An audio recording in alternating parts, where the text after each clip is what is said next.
So for my observations, I got to go in person to all my classes, which I was really lucky to do. For high school, I went to Shaftesbury, and that was with Cynthia Weavers. For middle years, I went to Acadia, and that was with Daryl. And then for early years, I went to Dalhousie, and that was with Jenna.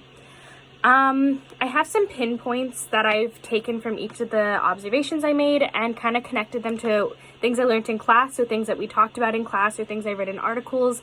And then I wrote down what I actually noticed happening in the classroom. So it was really interesting to take the information that we've already learned in class and actually see it be put into another perspective, because I've only ever been in the perspective of the player and never the teacher. So it was really weird to swap roles and see it from the other point of view.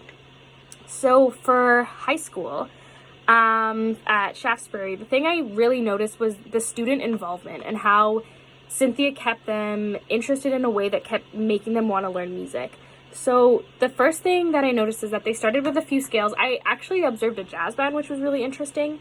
So they started with some scales and just some basic warm-up just from method books and stuff, just to get some air through their instruments.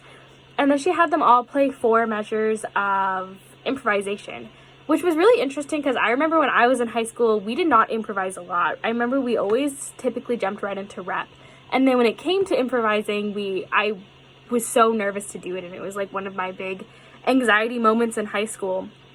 So it was really interesting to see these students not only comfortable to do it, but actually have fun. And a lot of them, I remember she gave them kind of like a guideline of how to improvise. So she said, like, pick 4 notes from this scale and play around with them. But most of the students went out of their comfort zone and kind of tried playing other notes until they found the right one. And there was actually one student who, rather than just playing his 4 measures, he ended up playing, I think it was like 8 or more, 8 or 12, 16, I'm not too sure. But he just kept going with his solo because he was just having fun with it, and she just let him, which was really interesting because you could tell that not only did the students enjoy playing their solos, but they enjoyed listening to their peers' solos, which was really fun. And also once she got into the lesson, the students got a choice of what rep they wanted to start with, and she would make sure that they started with something fun and then they also ended with something fun that they wanted to do. And she also always ended every big section of the lesson with a run through, which I've always felt has been very beneficial for me in the past. At Acadia, one big thing that I learned from here that I remember reading in a few different articles was how to kind of have patience with the students and how to get things done despite the students maybe being a little bit disruptive or having like a lot of energy that day. And I believe Daryl said that I think it was one of the morning periods, so it was still the start of the day. They were all talking with their friends. So I noticed that what he would get them to do is just keep playing. So if they were really disruptive or they kept talking, he would get them to play because you can't talk when you play. There were also a few sections that were definitely more chatty than the others. I noticed there was like the bigger sections.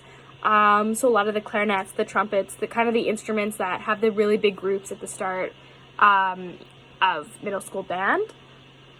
And he would get them to play a lot as well. And then he would still give pinpoints and things to work on throughout it, and they would get work done.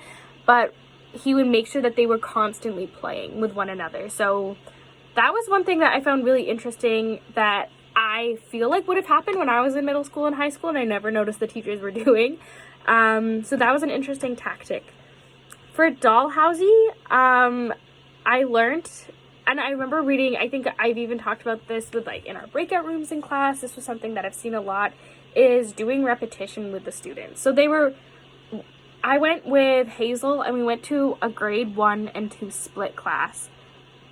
And first of all, I couldn't believe like how tiny these kids were because I haven't been in a classroom like that, and how everything was just so small in the class, and it was very cute.